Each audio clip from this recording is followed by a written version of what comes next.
Welcome to this KHOE special program on the program What's New on Campus.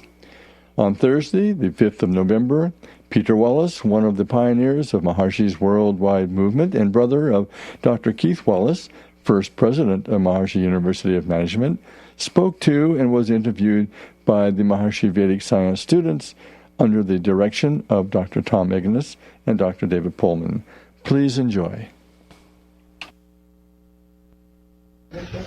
We have with us Peter Wallace. Hi, everybody. We have Peter Wallace with us, who used to be known, his claim to fame used to be that he is the brother of Dr. Keith Wallace. And Keith Wallace is the person who did the first scientific research on TM, established a new paradigm in the Western world that the mind is connected with the physiology. He was the first person to come out with this. He was also the first president of the university. But the motivating factor behind Keith was Peter. So it's actually the movement of Transcendental meditation that happened in the 1960s in college campuses across the nation. It goes back to one individual. It's Peter Wallace. No, it's Maharishi. So we're pleased that he's going to be telling all kinds of wonderful stories. You'll see, whenever I hear Peter talk, I feel like I belong in this place. So we're pleased to welcome Peter Wallace. If you don't mind, I'll give a beginning, and then you can interview at question time. Does that sound good? Sounds good. Is that okay? That's fine.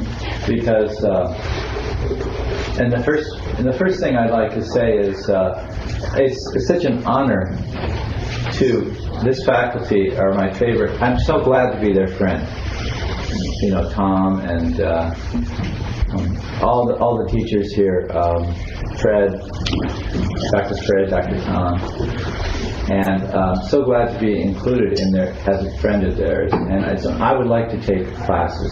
I would love to take these classes. And I think of joining this department at some point as a PhD candidate, because I got an MBA here already, in business, of course, an MBA, and I've been in business for years. But how it started was probably, it's like, I'd like to make a challenge, actually, to each of you, and I have no fear that you won't live up to the challenge. But as a young man in the mid 20th century, growing up, I realized that there was no really freedom of thought. That since the turn of the 19th century, that they made a science out of getting their hidden agendas across. This isn't a paranoid trip or anything. It's just the fact that they were all vying for you to buy their thing, to vote for their candidate, whatever it took, to work in a cubicle, whatever. And so, and it was a science. It started with many scientists, but Dr. Pavlov was the great hero of communism because he got the people lined up. And there was a great lecture given by Aldous Huxley in 1939, and it was about how 60% of the people in this world could be hypnotized with just a few words. A few words. And we later asked Maharishi on this subject. He said another 20% could be hypnotized with constant repetition, something like, you've all heard, weapons of mass destruction or something like that. And then there was another 20% that could never be hypnotized. So the question came up to Maharishi when we were in India, what is it about those 20%? And then somebody asked, what is the relationship between hypnotism and transcendental meditation? And his answer was direct opposites. One is where a person with a deeper level of awareness than you overthrows your individuality. The other one is establishing individuality that is so deep. Now I'll begin the story about me a little bit, because when I first heard the word Zen, I just wanted to meditate, and I got a great Zen master. He was the head of all Zen in the Soto sect of Japanese Zen. And as I sat on the rice mats and as he touched me with his stick and things like that, I would transcend beautifully and so on. But it didn't seem to be any program to take home. You did that in the monastery, more or less. And later on, I became friends with a young sannyasi who came from India, Swami Nirmalananda, and my parents had a large home, so there was lots of room, so we had him stay with us, and he had one of the harmoniums, we'd sing beautiful songs of Indian songs and so on. It was so lovely, and we meditated for 10, 12 hours, 14 hours a day sometimes, loved it, just loved it. And one day, Swami Nirmalananda, who was an American, by the way, he looks in the newspaper and he goes, famous saint comes to Los Angeles airport. And so this is what started it, because Swami Nirmalananda, when he saw Maharishi coming out of the walkway, he fell flat on his face and just it's pretty amazing. And Maharishi immediately made him a brahmachari under him and then guided him from then on. He's a very secret person now. And no longer a recluse, I must say. And I also bowed down to Maharishi. It was one of the first times I really ever bowed down in my life. This great saint. And we went to see him that night, and we went to hear a lecture of his and so on. I was interested in him as a saint beyond comparison, but I wasn't that interested in something that anyone could do that was easy, and that people who live in the world could become saints. It sounded to me like a watered-down version of something that I was willing to give my life up for. But shortly after I met Maharishi, this is the hardest thing to explain, but being as I'm in this environment, and these people who have been in deep meditation and deep siddhas, I had an experience that changed my life. After I'd seen Maharishi, I went back, we continued our long meditations, and all of a sudden I went into what seemed like God consciousness. I didn't know what God consciousness was then, but it's like this. You have a desire, and the fulfillment of the desire is simultaneous. There is no gap. So I'm a little thirsty and my teeth are just starting to go into a tangerine. It's already been.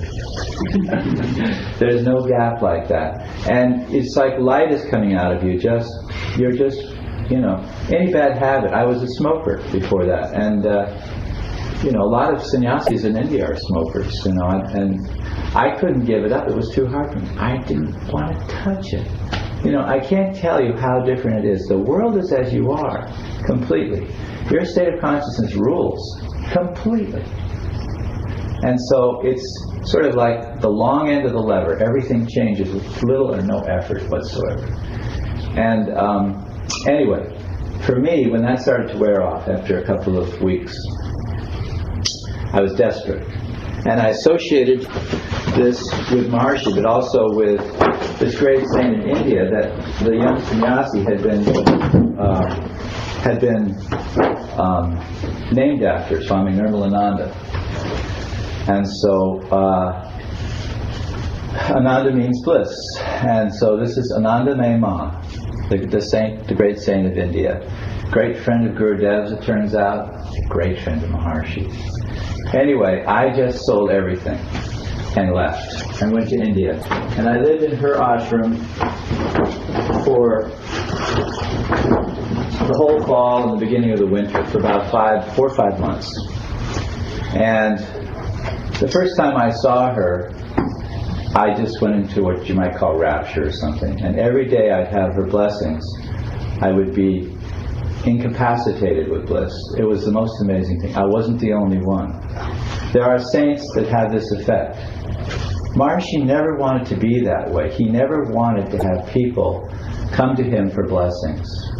And so when I first met Maharishi at the end of 1963 in Rishikesh, it was because Ma sent me there. And I had messages and I had intuition and so on. But I had never left we had traveled around India and met many great saints, Shankaracharya and so on, and had many huge yagyas and things like that. How do you talk about 5 months of incredible experiences every single day in a moment or two? But during that time, there were certain times when she would be separate where I didn't have darshan. The darshan was such a huge effect on me that I got to want it every day. And in my heart, a desire was born that I could have this darshan within myself constantly. And so at that point, when that desire was well formed, I was meditating in the rose garden in Haridwar at her ashram, and the message came to me from Brahmachari that I should go to Maharishi in Rishikesh. So I went. I went to the kitchen. I said, please no milk, no sabji, I'm going, and I'll tell you when I'll be back when I'm back. And I walked out onto the road, the car stopped. Where are you going? Rishikesh. Jump in, we're going to Rishikesh. And just got there and had a place, a wonderful place, and an ashram offered to me that night, and the Swami who was in charge of that ashram, Swami Chidananda, begged me to stay, and he said, Maharishi hasn't been here. We had so much fun. We stayed up all night talking and laughing and so on. He said, you're my true brother, stay and everything. I said, no, I'm going to the Ganges and I'm going to walk down to Shankaracharya Nagar and I'm going to see Maharishi. He said, Maharishi hasn't been here for 2 years. Hasn't been here for 2 years. Nobody expects him. If he was coming, I would know.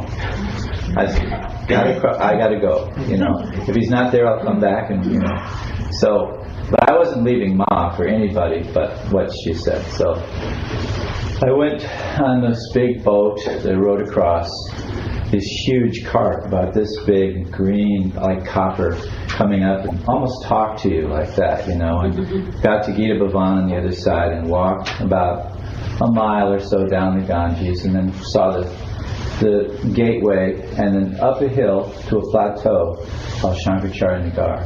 And when I got there, they said, Maharishi hasn't been here for 2 years. We don't expect him. And I said, no problem.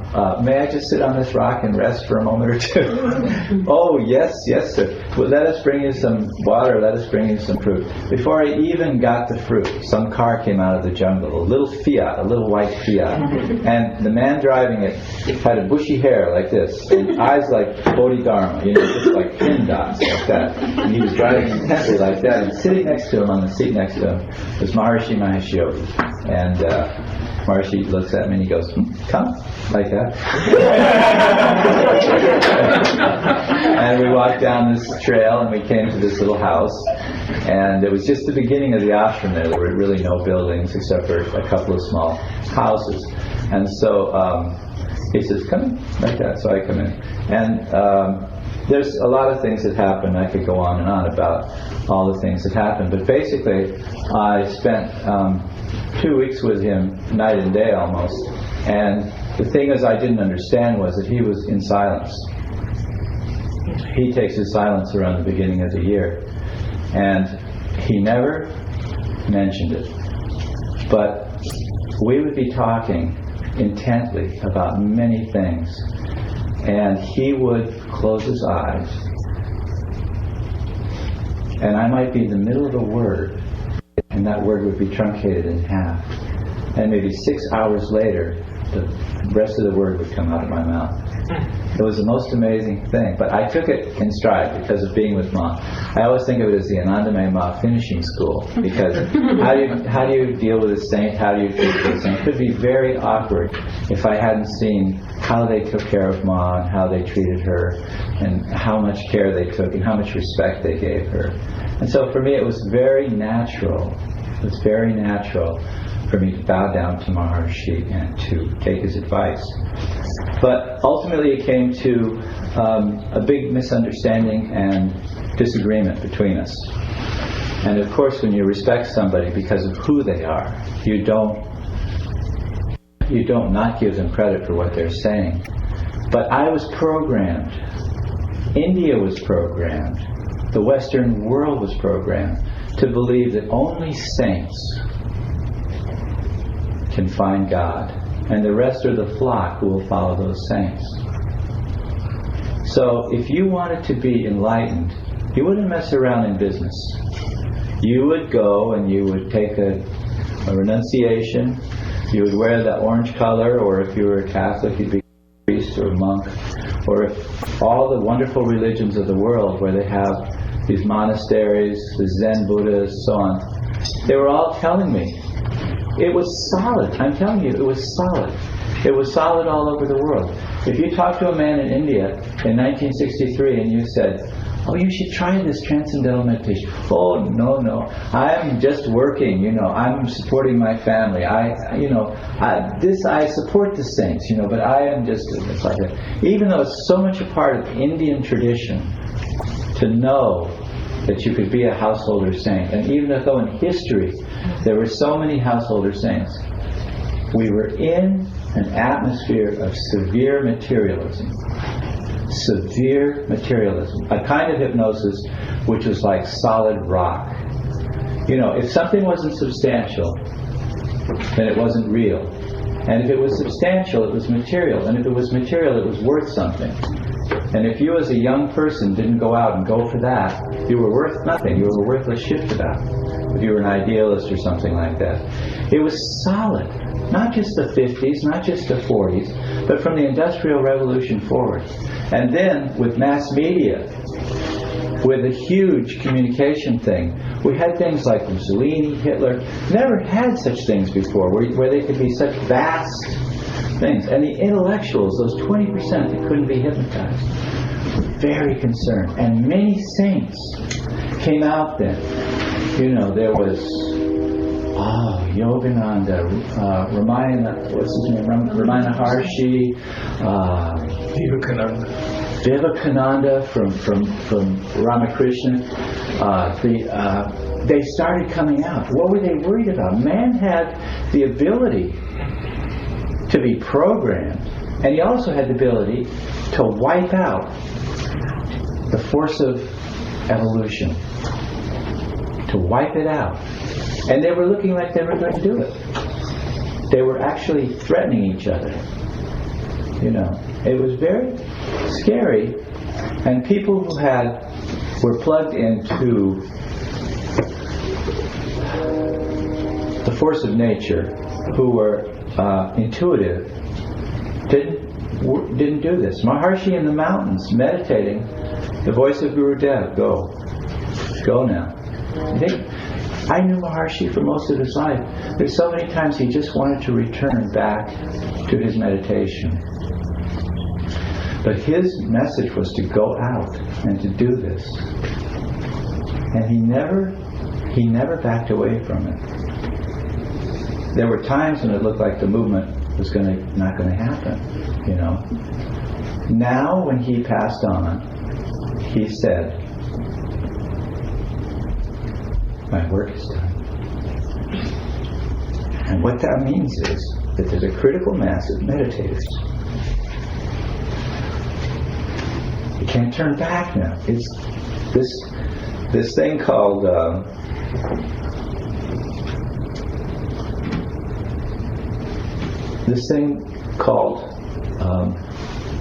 mass consciousness, collective consciousness. There's no award great enough in the world. There's no Pulitzer Prize or Nobel Prize, anything that's great in the world to show the importance of that. There's no award worthy for Maharishi to receive. It's insignificant because Maharishi's created a critical mass.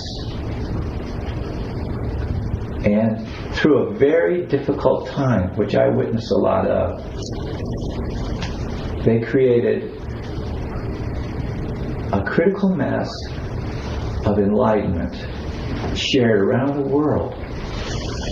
Very, very hard to understand in a materialistic world how powerful this is.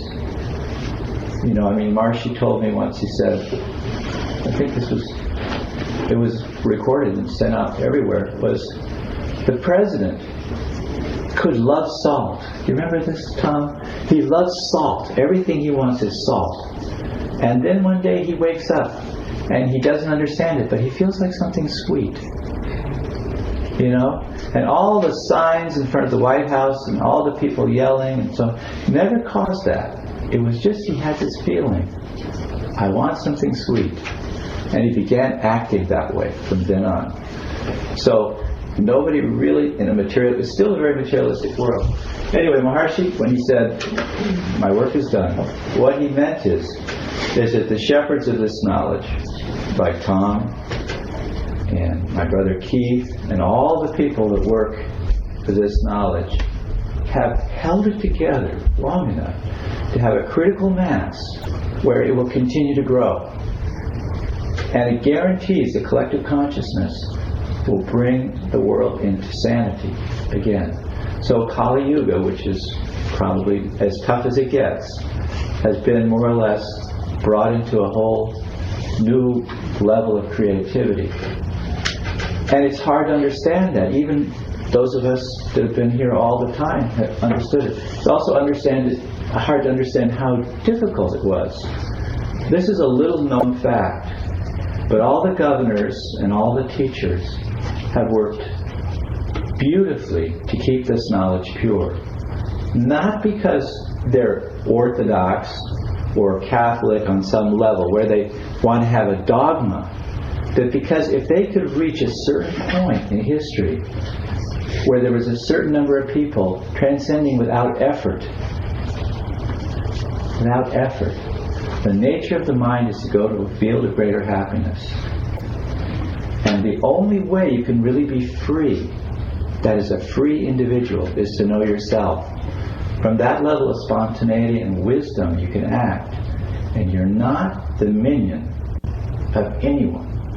So being a revolutionary is just being a reactionary, is just being the other side of the coin. You're welded together in one piece. One acts, the other reacts. But being free means the purity of this holy tradition, which is, holy means complete. And that tradition which says, if you don't make an effort, if you allow the natural tendency of the mind. Well, let me just tell you, when I was having this argument during Maharishi's silence, it wasn't a discourteous argument. And I certainly gave him credit for knowing everything, and I would do anything to be like him. But I was programmed so thoroughly to believe that if you wanted to grow spiritually, you had to remove yourself from the flesh pots of the world. You had to give up your attraction and attention and your obsession with material existence and just focus on the spiritual. And I believe that was true. But it was hard for me with the Zen Buddhism, and it was hard for me with the Kundalini Yoga that I practiced. And I practiced it very well. I mean, I'm the best market research guy you could ever think of in terms of this.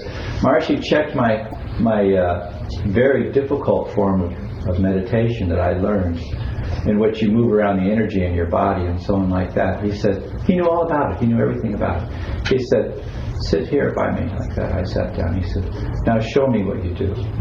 And of course there were no words. It was all inside. But I organized myself and I moved this energy around like that. And even though I was somewhat of an expert at it, I never had an experience like that before, with Maharishi sitting right there observing me. And I just blew the top off my head, basically. And Maharishi just goes, whoa, you do know that technique, and I was like, He said, but you need to Transcendental meditation. And the reasons were, as he explained to me over the 6 months that I was with him, the reasons were that the technique I practiced, A, was difficult, therefore it would never become universal. B, and more important, it had a reclusive tendency. So I was basically, with a subtle mantra on deep levels, programming myself beyond hope to get out of my dharma. And the Gita, Maharishi's translation of the Gita, very clear on that. To be in the wrong dharma is the worst hell. Right? So I was at the time enjoying a nice romantic, if we had a tape of Maharishi, he would have laughed and said, and Peter loved the orange robes and he wanted to do all this and everything. And it was true though. I had romanticized this and made it very palatable for me to be kind of in Somerset Maugham's book, The Razor's Edge, Larry engages with Ramana Maharishi in southern India. He learns meditation and he has this great experience of enlightenment. I wanted that, I wanted that, and I wanted all the romance that was associated with it. So anyway, to make a long story even longer. So I served Maharishi for many months, maybe 3 months, I don't know, I can't remember. But for some reason he never initiated me. And one thing we had going back and forth was, I thought I was being clever, so I said, I would like to do the very technique that you do. And he would patiently explain to me the difference between the householder and the recluse. Just lovingly, sweetly explaining to me like that. But whenever he made that explanation, no matter how eloquent, I always thought, yes, I'm a recluse, I know that, it's obvious. And he never would hit me. A good teacher never tells you anything. Like the teachers here that I admire so much, they have a technique of asking you to tell them. Beautiful technique at this school that I've seen. So I really never got it. I was so hypnotized. And so one day, Maharishi would go out for a couple of weeks and come back sometimes. He would say, I have to go out. Can you wait? And I'd say, oh, we'll wait right here. But I would ask him permission to go out on various pilgrimages and things like that too. I would meditate with Tetwala Baba in his cave for a while, and then sometimes I go to Vashista's cave, and I always had incredible experiences, and it was really a romantic story. But when Maharishi came back, I was always very relieved. And then following him would be lots and lots of important people. The head of all arts of India came, and the top fighter pilot, the general of the Air Force came, and all people of all different kinds, all brilliant people. And we would sit out at night, for hours and hours and hours just talking. Sometimes we'd, go off to bed around 3 in the morning like that. And, Maharishi's discussions were so wonderful, and I learned so much at that time. But at one point, I opened the door. I was on the door, and I carried the skin. It was a great honor to be that way. The way Maharishi was with her death. And I opened the door, and I said, Maharishi, there's no one out here to see you. And he looks at me, and he goes,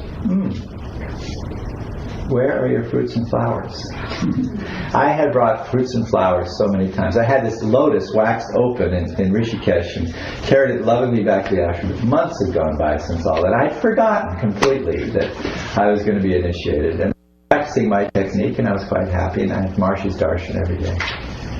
Well, I said, they're right outside, Maharishi. They're right outside, and, somehow I had confidence they were right outside. Most of the stuff, was still the cloth and those things. But the fruits and flowers was a problem, because that's something that doesn't last for months. So I ran out the door, and I looked in the tree outside of his house. It burst into these beautiful yellow blossoms. It was just covered. And so I was busy picking some of those, and the guy from the kitchen came by, and I knew I could never make it to the kitchen and back, and it looked like I had everything ready. So I said, please, get me some fruits and wash them and bring them back. And I literally had everything ready in a half a minute. And I came back in, and Maharishi initiated me. And I went very deep. I was so much disoriented. And he said, now I want you to go. Do you know the cave over by the Ganges? It's a very, very dark cave. And I said, yes, I know that cave. He said, I want you to go there and meditate. I said, no problem. I'd love to do that. Bow down to Maharishi, and started to go out the door. And then I thought, this is incomplete instructions. I turned around and I said, how long shall I meditate, And he said, no, just meditate. I love to meditate. I could meditate my whole, that day and night, no problem. So I said to him, yes, and I went. But then he said, oh, wait a minute, you can have some fruits and, lie down if you have to lie down, like that. I understand. So I went to this cave, and it was a cave that was actually built for Maharishi, but he hadn't used it yet. It was down some stairs, and you turn right, and you go in like this, and you go in like that. And then I was lost because it was so dark in there, you couldn't really see. I mean, I tried to see my hand for a while, and I absolutely couldn't even see any of it. So, and there were some other saints in there, and they basically said, "Who are you?" in the dark. You know? And I said, "Oh, Maharishi sent me here to meditate." Oh. And I heard little footsteps going on. I said, "Where are you going?" I said, "Maharishi wants you here." I said, "You can stay." No, Maharishi wants you here, like that. And so I just started back my mantra again, the easy mantra, very innocently, no effort, just, on it like that.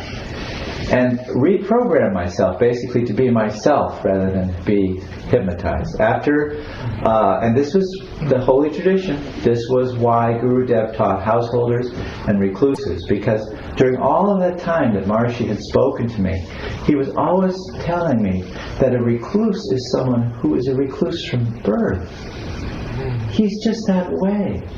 I was a wild man, as a young man. So I couldn't see it. I was like, oh yes, sure. And so I must be. I was trying to find some incident in my life where I was like sitting in a tree, not talking. And so it was just, I just meditated. I didn't think about anything. But after a week, I wasn't sure I remembered my mantra because I had been way beyond even the most profound techniques and profound experiences that I have ever had. Never think that this isn't the most powerful technique of meditation ever. I'm telling you. I had great experiences before TM. Maharishi gave me permission to do anything I wanted to do. Didn't have to give up anything. I never looked back. I started TM. I went into a state of thoughtlessness, breathlessness. Just days went by like minutes. And but after a week I thought, is that the mantra he gave me? It's transcended the whole time. So I thought, I better go out. It's so bright out. I can't. Where's Maharishi? So he's just walking over there. And I came along and I said, Maharishi, what are you doing? I go, oh, Maharishi, I'm not sure. I'm not sure. I'm only sure I have the right mantra. He goes, just whisper in my ear. So I go, he goes, yes, go back.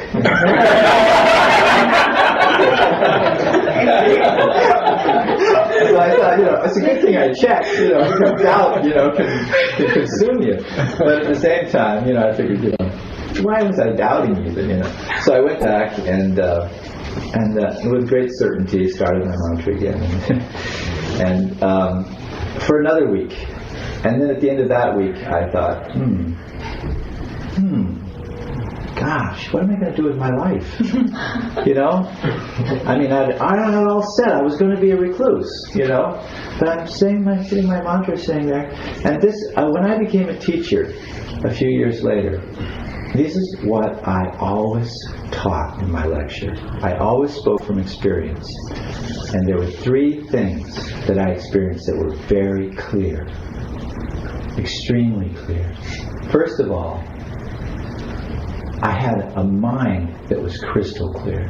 Okay? It was, for the first time in my life, I could think in great depth. There was no confusion, and I could follow a thought a long ways.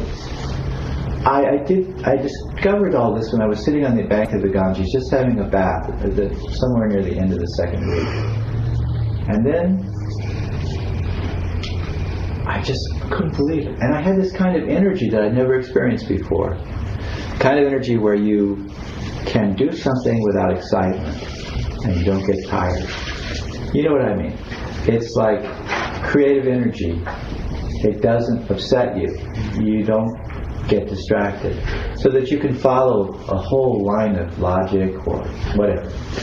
But the third thing, and the most powerful and important thing was, I was fulfilled, completely. Not in some razzle-dazzle way, you know. I'd have Ma's blessing for months and be in bliss. But I never had the feeling of having it percolate from the source being my own self. And I never had the feeling that I would never lose it, that it would always be there, and that I could base my life on it. And that's what was important, because there's a word called Dharma. It's the wheel of Dharma on the Indian flag. It's all important to be in your Dharma. And in order to be in your Dharma, you have to be able to make decisions from fullness. The minute you feel a pang that you don't have what you're looking for, the mind will start seeking. And if you're on the surface level, it will seek on the surface level. You can make wrong decisions. You can say, this would really make me happy. You know, it says in the Bhagavad Gita, I love this, it says, contemplating the objects of the senses. Desire is born? No. Attachment is born. Attachment is born. And from attachment comes, I think desire is next. And from desire, anger. And from anger, the worst hell of all, what we call a mental breakdown, or the downfall of the intellect, where you literally are completely incapacitated. It's a dangerous path to assign fulfillment to things, peoples, places on the surface level of life, because obsession leads to hell. And it's a kind of hell that the pharmacists just love. They got a pill for everything. It's very common. It's very common in our world, because it's a materialistic world, and because it's natural for people to think, I'm going to make a lot of money, I'm going to have a great time, and I'm going to get everything I want, and it just doesn't work out. So I had this fulfillment that came from deep within, and it allows you to make a decision that is absolutely clear. What would be the best thing to do? And then it comes out. Well, let's see. I don't care. I'm full. I'm not hungry. So who could I please? Well, my parents. I never thought of them much, you know. What do they want? Well, they love it if you went to school. Oh, well, that used to be my nemesis. You know what a nemesis is? It's the very opposite of what you want, because they were teaching ignorance. You know, it was the whole thing: materialism, occupation, training, really. And so the whole thing was just, you know. But all of a sudden, it didn't matter, because I was full. I was in fullness. I thought, I could please my parents. I'm not going to suffer. I'm happy. This isn't going to go away. And look at my mind, it's so clear. I could do physics, medicine, anything. Well, let me just tell you, I was the world's worst student. I never studied. I never took a test. I looked out the window. I dreamed. I was a great speaker, great sense of humor. My teachers loved me, and they pleaded with me. Do anything. Just do anything. Write down your ideas. I was the worst student. And I had 12 years of basically wasted time, in a sense. I did a lot of dreaming and a lot of thinking, I guess, but not about anything. So anyway, I had this feeling now with this razor-sharp mind, crystal sharp, I should say, crystal sharp mind, and this level of energy that wasn't upsetting. But if I wanted to please my parents to go to school, you know. But I was so ignorant.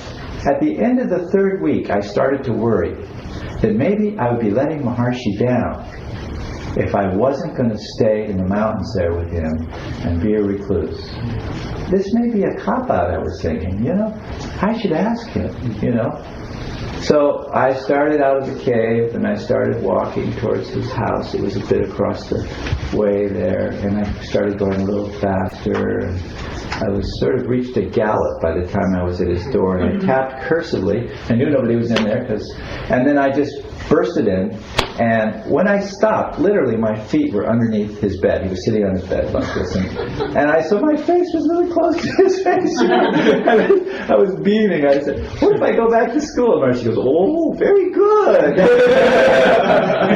One mantra that was made for me in my age of life freed me from incredible layers, that not just my layers of delusion, but the layers of the world, that you had to be a recluse in order to find God.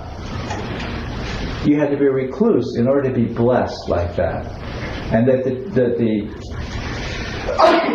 those people that were willing to give up all the great things in life that were material and so on, they would guide you. They would be your priest, your guru, whatever. And now, what my heart's desire was that Ma would bless me always. The self. It's funny, but one saint is just like another saint. There's no difference, because they're on the level of the self. And when they get together, they laugh and they make jokes, like if Anandamayi Ma was sitting on some chair here, and then Gurudev would come in, she'd get up and, "Oh, Gurudev, you sit, you sit like that," and Gurudev would go, "Oh no, you're much better than me, and then laugh, and one day the car didn't come, and she walked she was very old at the time, and she walked for several miles, taking me along to see the Shankaracharya. This is in Vrindavan, somewhere after a few months. We traveled all over India with a group of about 20 people, and the 20 people were so blessed because everybody would like to travel with her. But and who did I stay with when I was traveling with Ma? The Dundee sannyasis from Gurudev, because when he passed on, they came to be with Ma like that, and so there was a very close connection, which I didn't realize until a long time after. And my brother Keith brought me a lovely picture of Maharishi and Ma together, and he was there too at the same time, I guess. And even then, 10, 15 years after I'd been with her, she asked my brother out of the blue, and so nice to meet Peter's brother, like that. No introduction or anything, just amazing. So this group of great saints were really responsible for keeping the world together, kind of like the people that control the atom bomb or something like that, and they basically had to go out and get the help of everybody. But Gurudev never had the illusion that it was just saints that was going to do it. He always had householders. He always initiated them. He always taught them the technique for being enlightened householders, and that was missing. That was missing in this huge program. How are we doing for time, Tom? Maybe Sam would like to ask a couple of questions to start. We're going to quit about 3 o'clock, 45 minutes. All right. So what we can do is, Stan, you can start with a few questions. And anyway, I traveled with Maharishi around the world after that, mostly just in Europe. And we talked a lot. I could tell you the beautiful stories of how he wanted to know about students in the United States, and he'd always wanted there to be a student. Somehow I felt that the reason he didn't initiate me right away later when I learned Jyotish was because he wanted the first student to be the beginning of the movement, and he wanted that to be an auspicious time. And I know that was the way he was thinking because of other things, but... Well, these questions are kind of superfluous after what you just said, though. We'll wing it. These are some questions, though, that people had listened to your talk in Bellevue Hall, and they came away with some questions. So they called me because they thought maybe we would do an interview at some point. So the first question is, when you were very young and you were spurred to find a spiritual path, and you went into Zen. Right. What was the spur? What? I mean, you grew up probably in the late 50s, 60s. Right. About the time of 40s, Nixon. that sort of thing. Yeah, my parents voted for him. They were in California. Yeah. But it was a very materialistic society, as you said. And so what gave you that spur to? I think just looking back and over this what we're talking about today is that I never got completely programmed like everybody else in school. I just dreamed away from all of that. But when I graduated from high school, I was supposed to go to a drama school in England, and I auditioned for it. And while I was auditioning, I realized that I wanted to be a writer, so I moved to Paris. And I lived in a small room. You could barely room enough for a bed, with a little sink and so on. And it was $5 a week in the left bank of Paris.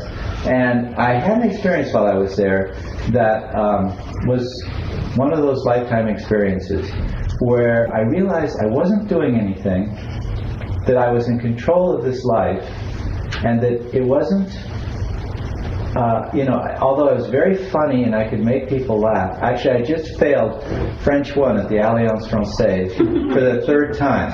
But I had left the class and the teacher rolling on the floor. And I walked out of there, I walked down these time-worn marble steps of this ancient building in Paris, and it hit me like a freight train from behind, almost knocked me down. If I didn't do something besides amuse people, I was gonna just be nothing. That it wasn't my parents that were responsible for me, it wasn't anybody else, it was me and me alone. And it was not the kind of experience that you could forget. And I went back to my room and I put my head between my hands and I thought, you need an education. So I went over to the Britannia bookstore on the right bank and I picked the most difficult book that I ever heard of, and that was Chrome Yellow by Aldous Huxley, who was one of my heroes. And I read that book, and the first page took me forever. I had to make notes. I couldn't figure out. He was talking about subjective and objective personalities. He was talking about the artist's role in society. He was talking about the intellectuals. He had heroes. He had villains. When I finally got through that book, I got the next one and the next one. I read everything he wrote. And time just went by. And then I read Dostoevsky, and then I read Camus and Sartre, and then I read some American writers like Hemingway and so on. And they all had something to offer. Sartre said that you're not really alive until you take responsibility for yourself, until you realize that everything that happens to you is your own doing, that you created the world yourself, and that it's your doing. And I understood that. I was so far out of the world and its values that I actually understood it. And it was like almost a description of what I experienced on those marble steps of the Alliance Française, where basically, if you don't, you're not free until you accept responsibility for your life and for who you are. And don't blame anybody for anything. And I came back to the United States. It was like coming back to an insane asylum. I got off the airplane and people were wearing all these weird colors. French, everything was tailored, black, and so on. And it was like people were completely out of control. And I thought, this is crazy. And then I came back to Los Angeles, and some of my friends were taking drugs. And I thought, geez, that's weird, drugs. And one of my friends was addicted to heroin, and I just, these are guys I knew from high school and stuff, and it was amazing because it didn't take me long, but I heard a word. I don't know if I'd read it somewhere or something, but it turned a switch on inside me. Long answer. And the switch just went Zen. And I heard that word, and funnily enough, nobody in my whole world knew what it meant. That's how different things were back then in 1960 or 61. So I just kept looking and looking and looking. Finally, I found a bookstore that had books on it, and then they told me about a Zen monk that had returned, a lifetime in the Zen monastery, had returned here, and then she turned me on to Roshi Yamada, who was the head of Soto Zen, which appealed to me because that was one where you just stop your mind like a cement brick. It works a little bit hard though. And Roshi Yamada was my teacher. And I'll tell you something beautiful about Roshi Yamada. Very old, very serene.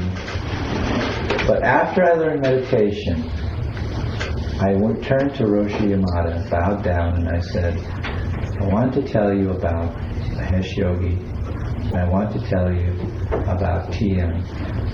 And he smiled for the first time I ever saw him, just a beautiful, beautiful smile. He said, I know. And I said, there's no effort. There's no effort, Roshi. It's automatic. He said, this is true Zen. True Zen.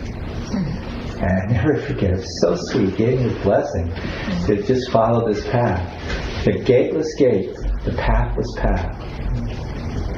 Effortless, pure being. In the moment, all the things cherished by Zen. This is what the path of TM was. And he knew it. He completely knew it. And he was another one of those individuals that actually came out of Japan.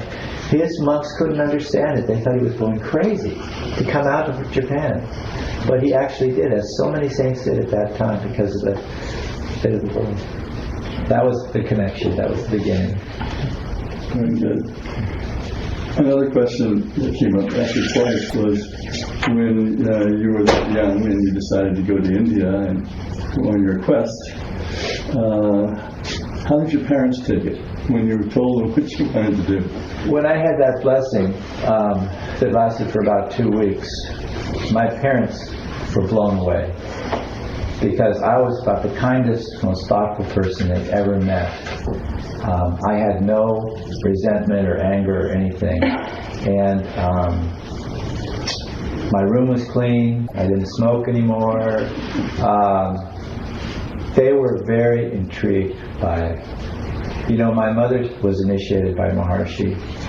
And she became a teacher of meditation in Europe, and she became a governor when she took the cities here and on the 7,000 course. And 3 years ago I brought her here, and she's living here now, and she's 94. And Peter, when you did come back and you introduced TM to Brother Keith, and I guess to your parents at the same time, what was the initial reaction of Keith to this? Was he right for it right away, or did he question you a lot? Yeah, well, he knew that I'd been meditating before that, so he was interested, and he'd actually been doing yoga asanas and things like that, and kind of interested in Siddhartha. You remember the book by? Yes, that was nice. And so he was, but he had been in a very proper boarding school, and he was the co-captain of the wrestling team, and it was just a little guy, but a lot of heart and a lot of stamina and a lot of courage. And he had also been a very good scholar, and but then he graduated from there and he went to Berkeley, and Berkeley was 64. Berkeley was a wild place, and he was enjoying that, and dancing in the streets in Oakland and stuff, and he came back on a little vacation shortly after I had left Maharishi and come there to our parents' house in West Los Angeles. So he just wanted to know everything, and we talked and talked and talked and talked. And even though I left Maharishi, he was also coming to the United States. It turns out he was working on his book in Lake Tahoe. And for some reason, you had to meet Charlie Lutz. I mean, Charlie Lutz was like a general in the military. He stood very straight, he spoke very clearly. He was definitely the leader of the movement, and it was odd to me because they were like American mystics kind of thing. It was not at all what I was used to in India or anything like that. But they had tremendous respect for me because I'd become a legend. Maharishi used to keep me on the stage with him when we were traveling in Europe, and I was always privy to his room. Nobody else was, so if anybody wanted to go in. And also, Maharishi held me very high for some reason. He very much wanted to start a student movement, and he couldn't get anybody's anybody's kids to start, and so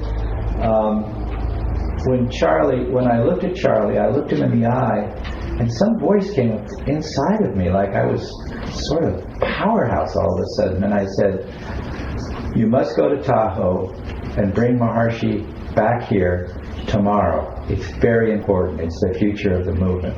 Oh, what am I saying? I was like, holy cow. This heavy guy. He's the top cement salesman for the whole Los Angeles area, You don't mess with guys like that. He stood at attention. He looked me in the eye. He did a about face like a military man. He walked out of the room in the middle of a meeting that he was leading. We didn't see him again that night. I went back to my house. Keith was there. We got a call. Maharishi is flying down. He'll meet you at Lake Arrowhead. We jumped in our ancient Volvo that looked like something out of the 30s and drove up there, and we got to the house, and a few of the men in the movement were there that I was starting to know. Lovely Jerry Jarvis and the Olsons, Mr. Olson, Charlie Lutz, just the men, Arthur Granville, and so on, Mr. Barrow. And Keith and I went in. Keith started talking with Maharishi starting with Keith. Keith didn't know much. He didn't know, any of the stuff that I'd done or anything that much. But he started talking to Maharishi started talking to him. And after about 3 hours, I hadn't said a word in about an hour, so I said, "Geez, I think I should just let them be together." So I went up, I just backed out, excuse me, backed out, and opened the door. And there, Charlie, and Roland, Arthur, Jerry, and everybody standing there. What's going on? What is going on in there, I said, I don't know. Maharishi and Keith are just talking. They're just talking. I don't know why, but they have a lot to talk about. And he said, oh, okay, And so we waited another couple of hours out there outside the door. And I said, would you like me to just look in and check and see if everything's okay? Please, they love Maharishi so much. Please, just, So I said, oh, okay. So I walked in and face to face, just talking like that. So at the end of the day, after the sun had set, we headed back to the Palisades where our house was, and got a call. Maharishi wants you back the next day. So up the hill we drove in our little ancient Volvo and got up there. And it was the same thing the next day. There's a lovely picture of us standing around Maharishi with Keith in the snow, and that was the second day. We all went out for a picture, and I guess some of the ladies came up. And then the third day, Maharishi came down to the Olson's house, and we were again called to come. And again, Keith and I were in the room talking, and I just excused myself after a while because I just saw what was happening. And again, the same thing. What are they doing? What are they doing? All day long like that. And it went on and on and on like that. And both my father and my mother got initiated very soon after that because Keith and I were such perfect children and so loving, and they could see all this beauty, all this life. That good answer to that. Another question came up was. You are very much an icon in the movement, and everybody thinks back to pioneer people who were in the very beginning days, and you were very prominent in that. And the question was, when you were 18 or so, could you have imagined the role that you were going to play in Maharishi worldwide movement? Did it ever have some in... I turned 18 in Paris. Oh. And at the time I was reading Dostoevsky, so I was wearing all black and contemplating whether the artist was above morality. Well, when you were with Maharishi at the very beginning, could you imagine the role that you'd be playing in his worldwide movement, the spark that you would help set to make the whole movement go?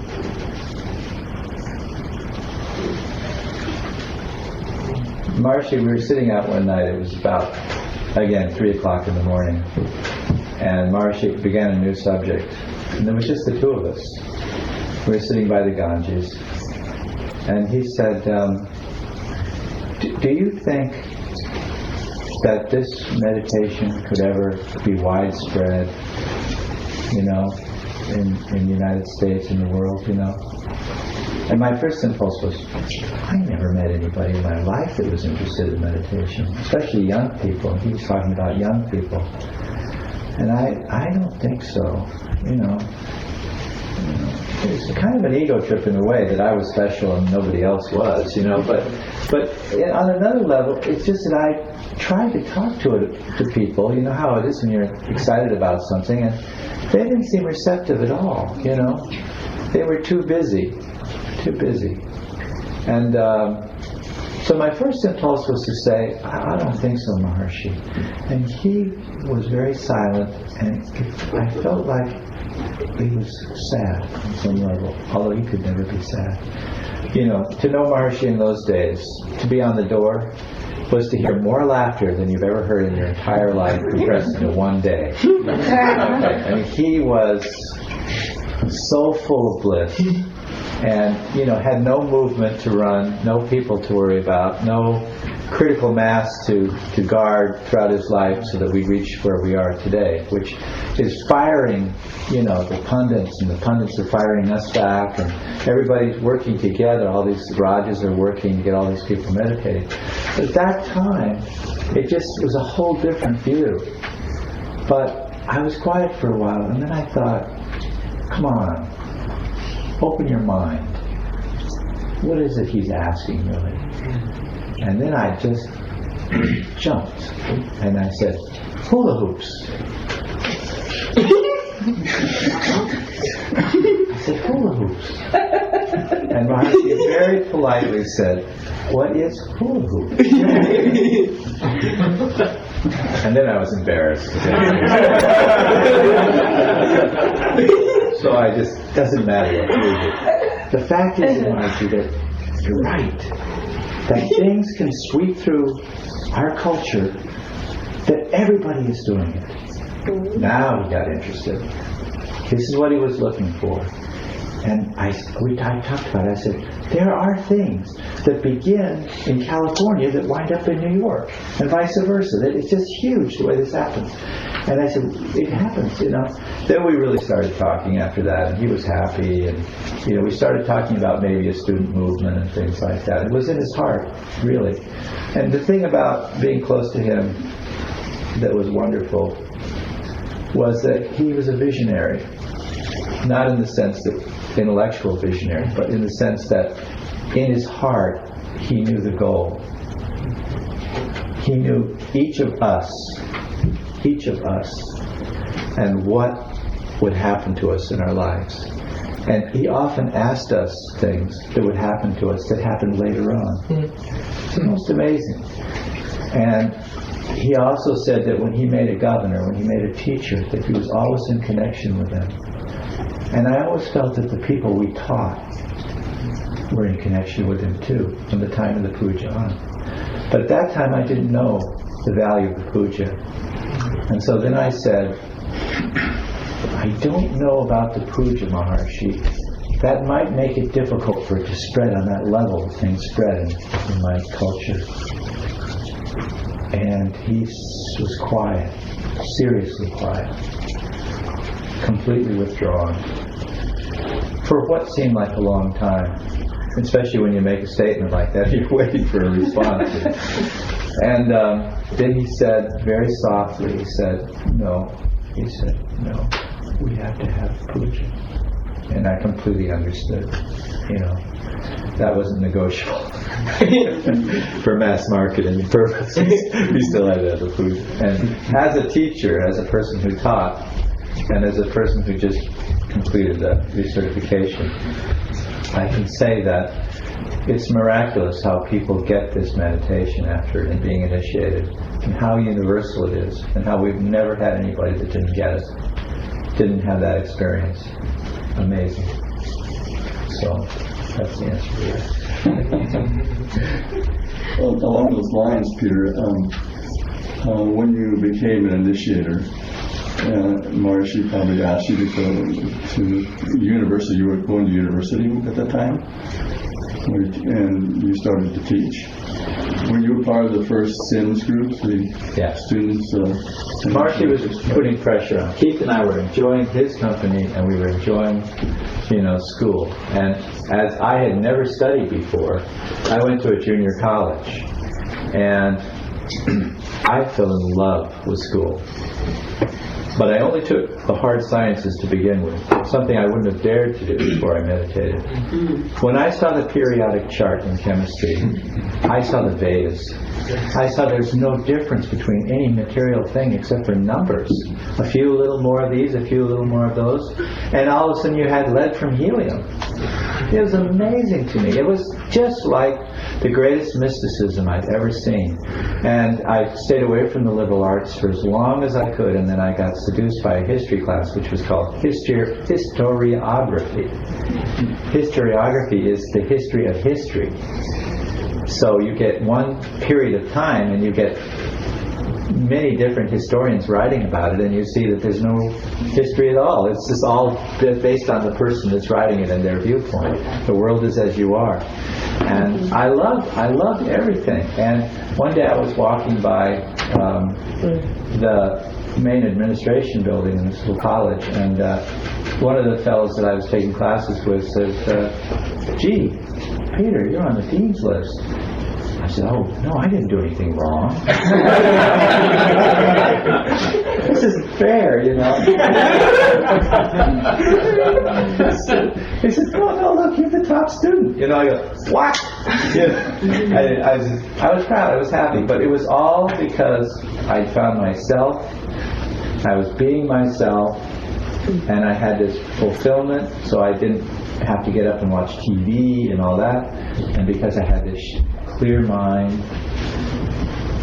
and also because I studied with Keith, who happened to be one of the most serious focusers. He was, while I was doing my little thing at Santa Monica College, he transferred to UCLA, and he was studying physics, and the guys that he studied with there were going, "How does he do it? How does he get number one on every test in physics?" And he got through physics. It took us 4 years for him to get through physics and so on, and top of his class.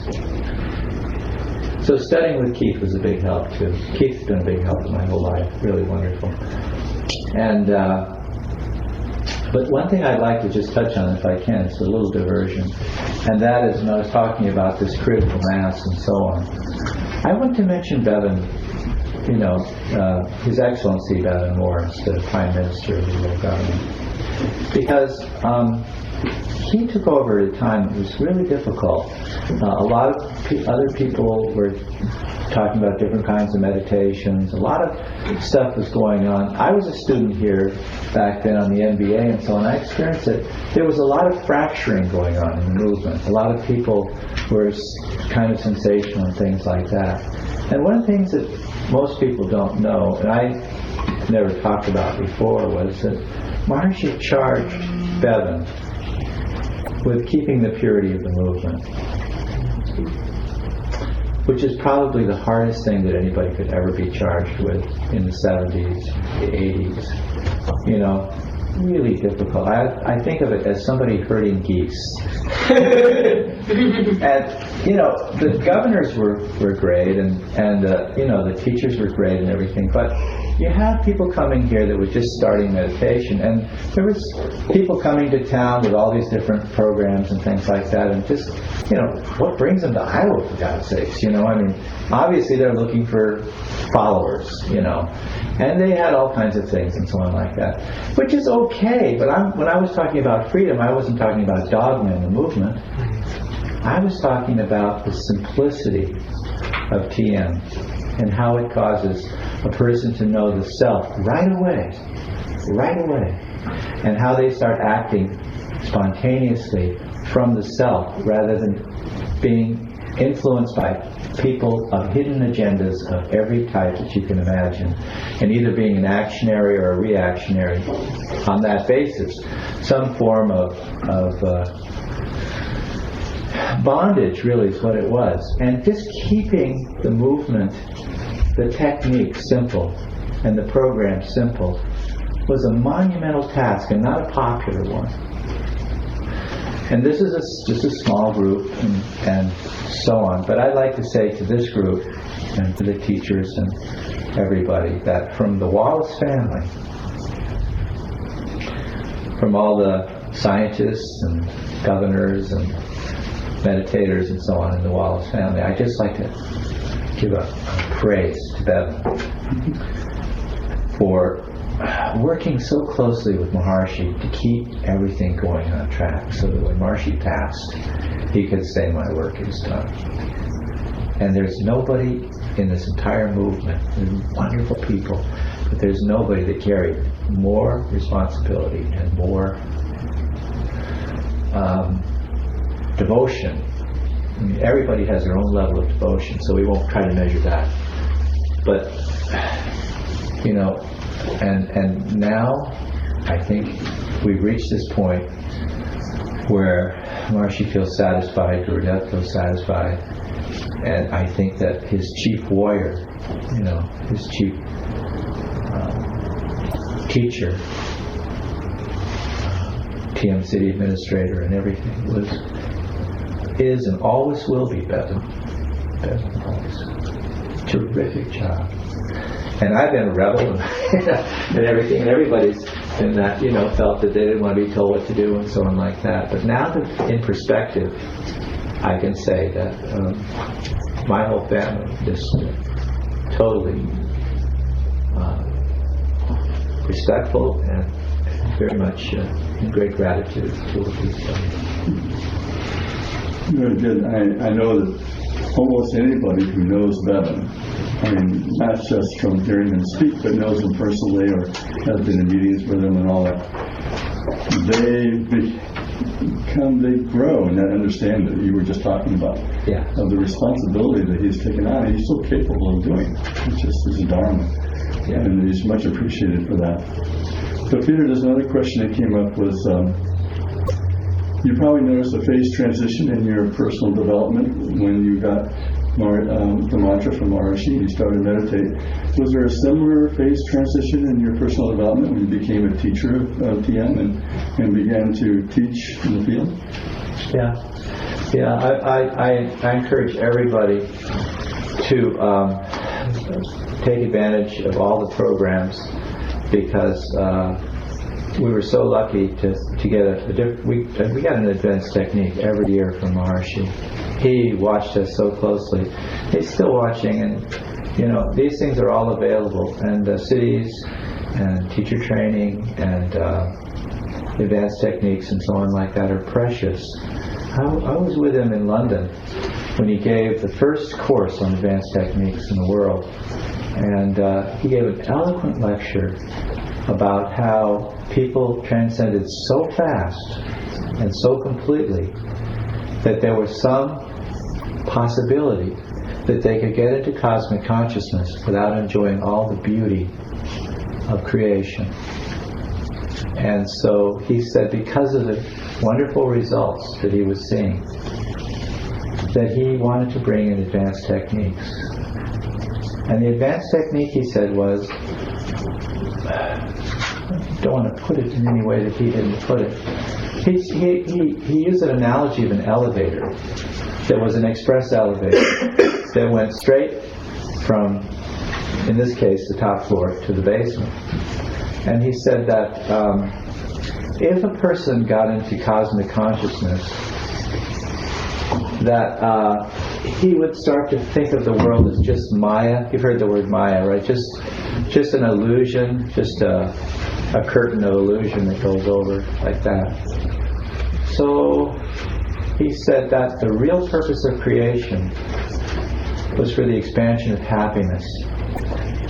And he said that transcending was like capturing the fort. You've all heard that analogy. And enjoying life was coming out from the fort and going into the gold mine and the diamond mine and the emerald mine and all whatever. These were analogies for all the beauty of life.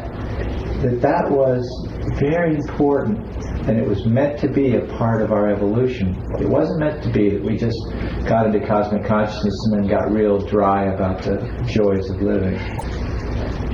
So he said, this technique I'm going to bring out now is to slow down the transcending process and to start to entertain the finest level of relativity.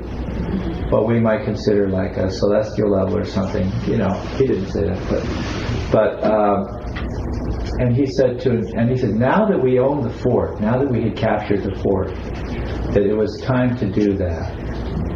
Time to glorify the experience of.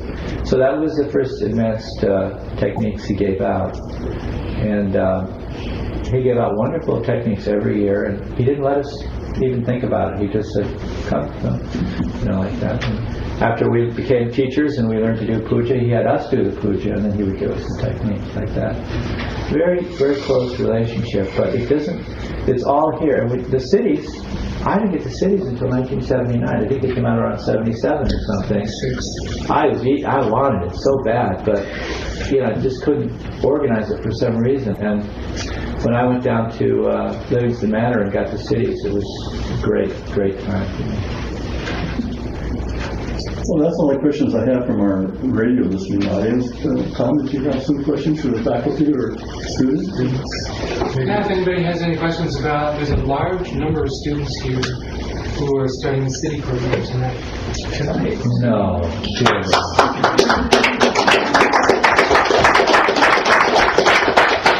I can only say one thing, and that was Maharishi's whole message put into one word. When I would wait for him to come out of the Olson's house, and I'd been meditating for a couple of years and the student movement was growing, he would come out and he'd have these flowers, and he'd stand in front of me and he'd look at me. And then he would say, happy? And I could express all my gratitude in that moment. I would just say, oh yes, Maharishi, very happy. Then he would take a breath, and he'd reach for a flower, and he'd hand it to me, and he would say, enjoy. And that's what he's going to say to you, too, when you get to see it. Just enjoy. Wonderful thing.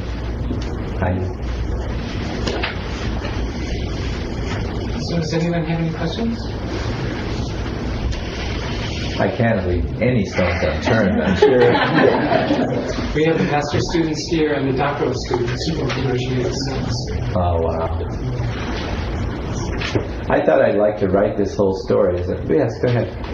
There's a story that I've only heard part of it, that you were with Maharishi and it was in the middle of the night and Maharishi says, let's go. And you go with a flashlight. Yeah. And I don't know the rest of the story. Well, I know part of it. Maharishi, let me start on more of a foundation, and that is he never wanted to be a saint that was approached for blessings. So he taught people how to go deep within. But he also was a representative of Gurudev. And so he had all the techniques for getting fully involved, fully enlightened. And so if you were a great saint in India, and you had hundreds, maybe thousands, maybe hundreds of thousands of devotees, but you were on some high and dry plain where the world just seemed like Maya to you, like that. And you wanted to have the full glory of your enlightenment, but you couldn't do it because you were famous, basically. You couldn't approach a guru or something like that. And because Maharishi represented Gurudev so completely and knew his thoughts so completely, he was known as the man to go to. So what he allowed me to see that night was not something that would advertise for Maharishi that he was a great saint. It was just something he did in compassion for saints that needed a Gurudev and didn't have one. But they were enlightened. There's no doubt about it. They were enlightened. And they were living in natural law. And so Maharishi was part of that natural law. Just a part of it. He couldn't say no, couldn't say yes, he just did it. So one night he said, go and get the flashlight. It was actually early in the morning. And I went and got the flashlight, and he said, let's go. And we went off into the jungle. Now the jungles in Rishikesh seem benign, but there are number of poisonous snakes there, and there are tigers. It was a hunting ground for the Maharajas and so on, and there are many things which we don't need to go into, but it was a wild place. And I just had the light focused down on the ground in front of Maharishi. He wasn't looking down. But I could see what was there, and I wasn't stumbling. And I realized that after a while, but I still held the light for him as to honor his sin. Come on. And so what happened was, we came to this clearing in the jungle, and Maharishi said, I want you to turn off the light and go back in those trees over there. And just watch, okay? But don't say anything. So, a saint that I've heard about, that was revered throughout India, that was famous and so on, and another saint who I didn't know behind him, came up to Maharishi in the clearing. And I hadn't told this one until just recently, because now the experiences that we're having in the dome, the siddhas are having incredible experiences. You know, unbelievable stuff going on, and I'm so glad to be a part of that. So for the first time I felt that I could mention something like this. And after all, it was only my perception. It wasn't factual in the sense that it was objectively measured by some scientist or something. Right. But this saint, who was very strong and very, very beautiful, came up to Maharishi and stood in front of him. And Maharishi took his right hand, put it over his heart. He took his left hand and he put it behind his back. And what happened, for this little boy from California, I'll tell you, there was something to see, because, and I'd seen a lot of beautiful things in India because I'd been with Anandamayi Ma, but this was amazing. It just lit up the entire clearing. And that's what I saw. And to me it meant a lot. And to me it was very special and very secret. And I knew the saint's name, but I've never mentioned it. And I never will, because that was a private thing. Sorry if it was too private to ask you that. Not at all. Okay. Not at all. I spoke it out over there on a question, and I watched myself doing it, and I thought, what are you doing? And there are things I would never talk about, and there are things that I would but haven't ever talked about. Being with him for 6 months in India, it was just always something amazing going on. Yes. Could you speak a little bit about how Maharishi was regarded by other saints in India? Oh boy. How much time do we have? There's a great story, okay? I call it the trial of Mahesh Yogi. Maharishi apologized to me one day after he had initiated me, and saying that he had an important meeting to go to, and that I shouldn't go with him because it was just Indians and it was just for Indians.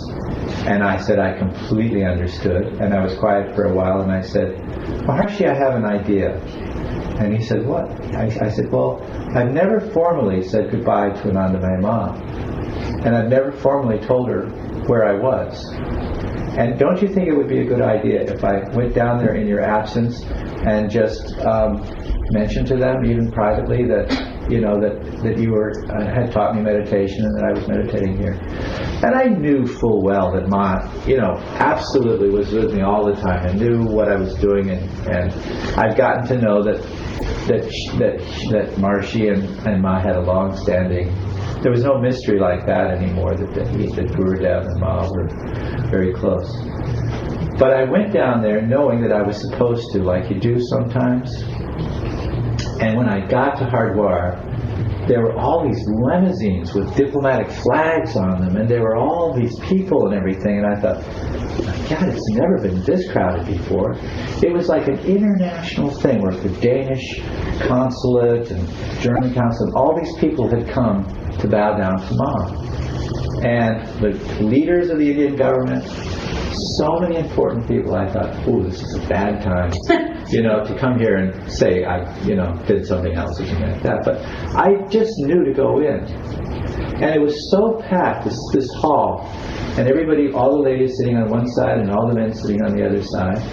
And I looked and there was not even a square inch free. But there was a walkway in the back, and so I just sat at the edge of that. And whenever I'm in the presence of Ma, I literally go into total bliss. So I was just sitting there with my legs pulled under me and leaning. I always used to lean on something because God knows, I just wasn't there. And I just went into this bliss, and it was always that way. And so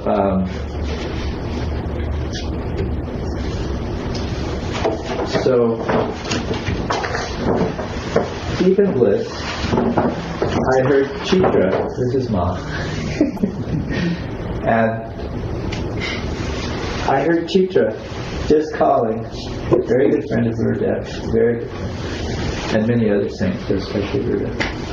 And I heard Chitra, who always translated for me with Ma, saying my name. From some deep level I could hear it, it's like, oh. And I started to blink and open my eyes, and Chitra was standing on the edge of the stage where Ma and this vast number of saints, many Dandi sannyasis that had been with Gurudev and Maharishi, the top ones, Swami Narayana, these great pundits, these Brahmin saints, and many of them. And it was dead silent. And Chitra says, Ma wants to know where you've been. In front of the diplomats and everything, So I thought, this is a game. She knows where I've been. She's been with me the whole time. This, what's going on here? So I stood up and I stood at attention, and I pronounced in very sort of loud and sort of direct way, like I was making a formal announcement. I have been to the ashram of Maharishi Mahesh Yogi, and I have learned Transcendental meditation. Well, apparently there had been a lot of jealousy in the ashram over this young brahmachari who literally made all the decisions first, and then had gone out around the world and given out what was considered to be precious and to undeserving people. And who did he think he was, and so on. And I can understand a certain amount of Hindi, but the argument first erupted on the stage. And Dandi sannyasis and other people and so on, they were arguing. And my Hindi wasn't great enough to follow them at all. But later on, so mercifully, Chitraji translated for me. And basically what was going on was just what I would say. A lot of jealousy, a lot of pent-up emotions, there was a lot of politics involved with who's going to be Shankaracharya and things like that. The new Shankaracharya, some of them, thought that somebody else should be, and so on. Whenever the great, great giant becomes invisible on some level, becomes, there's always the fear that people won't agree, So it went on and on and on and on and on, and I was shifting from one foot to the other. I didn't move, but I was thinking, God, this is, I knew what it was. Maharishi had already been around the world about 4 or 5 times at that point. He first came out in 59. What was this? This was now 64. So I just knew that something was happening. At one point, Ma just spoke, and there was silence. You could have heard a pin drop. She explained to them that Maharishi was doing the bidding of Gurudev, that he was the very instrument of Gurudev, that the world was in a crisis, that this was the most important thing that was going on, and he was teaching people to meditate so that peace would come out. I can't remember all the things she said, but when I returned, there was silence after that and total agreement, because Ma's word was not to ever be questioned. They were all there to worship Ma.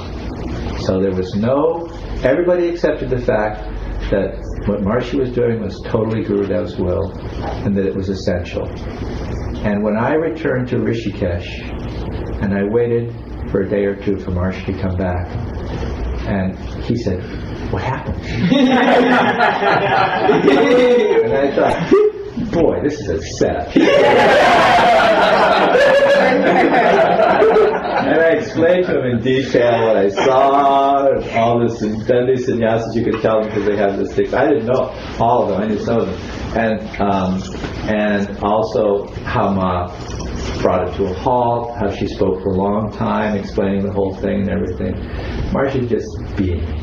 Because that was the heart of India, okay? That was the heart of the Shankaracharya tradition.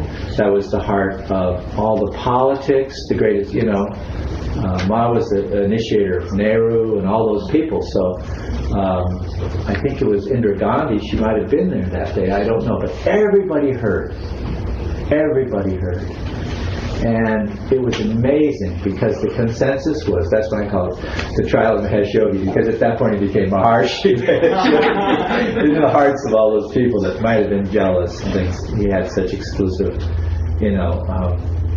working for Gurudev and all that like that. That was the story, and I didn't think there'd be enough time for it, but I thought of it recently, and I thought, what a great thing that happened in history, that Maharishi was held up on that level, and he was done so by Anandamayi Ma, who was considered to be, the Dande sannyasis had come there after Gurudev had died, just to be with the greatest saint in India who was living. So there was no doubt that what she said was absolutely Gurudev speaking. I don't know how we could top that. So we want to thank Peter for coming with you.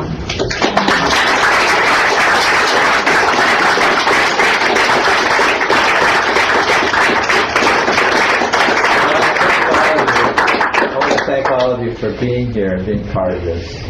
And I have such great respect for you, because what is it that causes a person to hear a word and take a path? How does it happen? It isn't a coincidence and it isn't a mistake. You're all so precious, and you're all here because it's your dharma. And just enjoy. That's Maharishi's message. Enjoy everything so much. Take your death.